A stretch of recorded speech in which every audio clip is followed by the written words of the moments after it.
The Kings woman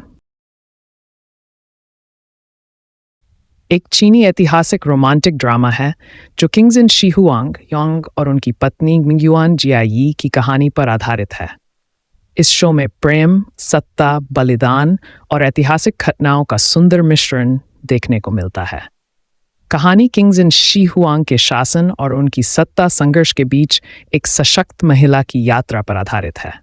Kong मिंगयुआन, जो एक सामान्य लड़की होती है, वह राजकुमारी बनने की राह पर चलती है और धीरे धीरे वह शाही परिवार के भीतर अपने प्यार और अस्तित्व को साबित करने की कोशिश करती है। उसके प्यार और शक्ति के बीच उलझने, धोखा और जटिल रिश्ते दर्शकों को जोड़कर रखते हैं। इस सीरीज में यांग यांग और जियायी ने अपने पात्रों को बेहतरीन तरीके से निभाया है। खासकर रोमांटिक और ड्रामेटिक दृश्यों में दोनों के बीच की केमिस्ट्री बहुत प्रभावशाली है। इसके अलावा शो के सेट डिज़ाइन, कपड़े और ऐतिहासिक संदर्भ भी दर्शकों को एक गहरे ऐतिहासिक अनुभव का एहसास कराते हैं। यूथ एक चीनी रोमांटिक ड्रामा है जो युवा जीवन, दोस्ती और प्यार के उतार चढ़ाव को बखूबी दर्शाता है। यह कहानी मुख्य रूप से कॉलेज के छात्र छात्राओं की है जो अपनी पढ़ाई, रिश्तों और भविष्य को लेकर उलझन में होते हैं। फिल्म में दो प्रमुख पात्र हैं, लिu यी और चेंग यी, जिनकी यात्रा एक दूसरे के साथ जुड़ी होती है। कहानी युवा पीढ़ी के सपनों, आकांक्षाओं और जीवन के महत्वपूर्ण फैसलों के इर्द गिर्द घूमती है। इसमें दोस्ती, प्यार और व्यक्तिगत संघर्षों को रोमांटिक और इमोशनल अंदाज में पेश किया गया है। फिल्म में कॉलेज जीवन की वास्तविकताओं और भावनाओं को बेहद सटीक रूप से चित्रित किया गया है, जिसमें नायक नायिका के बीच की केमिस्ट्री भी बेहद आकर्षक है। यूथ में शानदार अभिनय और दिल को छूने वाले संवाद हैं जो दर्शकों को अपने साथ जोड़े रखते हैं। फिल्म का संगीत भी प्रभावशाली है जो युवा दर्शकों से जुड़ने में मदद करता है। कुल मिलाकर यूथ एक रोमांटिक और इमोशनल फिल्म है जो युवा दर्शकों के लिए एक सुंदर अनुभव पेश। समर स्ट्राइक एक कोरियाई ड्रामा सीरीज है जो 2020 में आई थी। इस सीरीज का मुख्य कथानक एक युवती के इर्द गिर्द घूमता है जो अपने जीवन की जटिलताओं से थककर शहर छोड़कर एक छोटे से गांव में जाकर रहती है। वह वहां एक शांतिपूर्ण और सादगीपूर्ण जीवन की तलाश में होती है। कहानी में गहरे भावनात्मक पहलू हैं जिसमें व्यक्तिगत संघर्ष और मानसिक तनाव और आत्मखोज की यात्रा को खूबसूरती से प्रस्तुत किया गया है।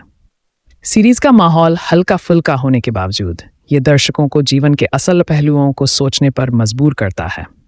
मुख्य भूमिका में अल्बा, जो अपने जीवन में बदलाव चाहती है, के रूप में दिखी, जो अपने अभिनय से दिल को छूने में कामयाब रही हैं। साथ ही ली हुन की भूमिका भी महत्वपूर्ण है, जो कहानी में ट्विस्ट और टर्न लाते हैं। कुल मिलाकर समर स्ट्राइक एक दिल को छू लेने वाली और प्रेरणादायक सीरीज है जो जीवन के सरल लेकिन महत्वपूर्ण पहलुओं को उजागर करती। माय प्रिंसेस हिंदी डब्ड संक्षिप्त समीक्षा। एक दक्षिण कोरियाई रोमांटिक कॉमेडी ड्रामा है जिसे 2011 में रिलीज किया गया था। फिल्म में मुख्य भूमिका में किम ताए हिना और चोई जिन की नजर आते हैं। कहानी एक साधारण लड़की जिनका नाम ओ ह्योन किम ताही है और एक अमीर व्यवसायी पार्क ह्यूंकी चोई जिन हियोक के बीच के रिश्ते पर आधारित है। ओ ह्योनजू एक विश्वविद्यालय की छात्रा है जिसे अचानक पता चलता है कि वह एक शाही परिवार की वंशज है। यह खबर उसकी जिंदगी में कई उलझने और रोमांटिक मोड़ लेकर आती है, खासकर जब पार्क ह्यूंकी उसे अपनी प्रेमिका बनाने का प्रयास करता है। फिल्म में भावनाओं, रोमांस और कॉमेडी का बेहतरीन मिश्रण देखने को मिलता है। हालांकि इसका कथानक कुछ हद तक साधारण है, लेकिन अभिनेता निर्देशक की कड़ी मेहनत और कैमरे के काम की वजह से फिल्म आकर्षक बन जाती है। इसके अलावा किम ताए ही की अदाकारी और उनकी आकर्षक उपस्थिति दर्शकों को बहुत पसंद आती है, जबकि चोई जिन हियोक ने भी अपने किरदार को बेहतरीन। लॉस्ट रोमांस एक रोमांटिक ड्रामा सीरीज है जो मुख्य रूप से एक प्रेम कहानी और उसके इर्द गिर्द घटित होने वाली घटनाओं पर आधारित है। सीरीज में मुख्य पात्रों के रूप में लिu यी और जोंग शी जेन। ये कहानी एक लड़की के जीवन के बारे में है जो एक असमंजस भरे रिश्ते में फंसी हुई है और अपने जीवन के सच्चे प्यार को पहचानने की कोशिश करती है।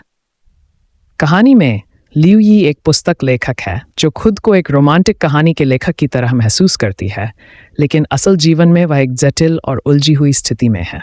जब उसका सामना जोंगशी जेन से होता है तो उसकी जिंदगी बदल जाती है। ये एक तरह से फंतासी और वास्तविकता के बीच का संघर्ष है, जहां वह अपने प्यार को पाने के लिए अपनी खुद की यात्रा पर निकलती है। लॉस्ट रोमांस की खास बात यह है कि यह सीरीज एक हल्की फुल्की रोमांटिक कहानी के साथ साथ आत्मखोज और रिश्तों की